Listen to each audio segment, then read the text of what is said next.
Azərbaycan Respublikası Prezidentinin səlahiyyətlərini həyata keçirərkən xalqa ləyaqətlə xidmət edəcəyimə and içirəm. İlham kardeşimle devam eden inkişafla Azerbaycan bölgede bir cazibe merkezine dönüştü.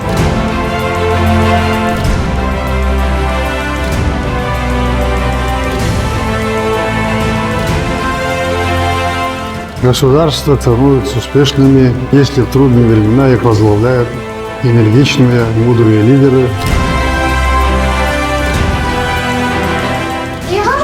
Babayla sohbet etmiştim, yemiştim.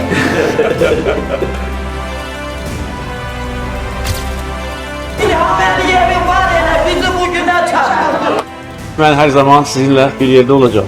Beni arkalanabilirsiniz ve bundan sonra Azerbaycan yalnız inkişaf edecek.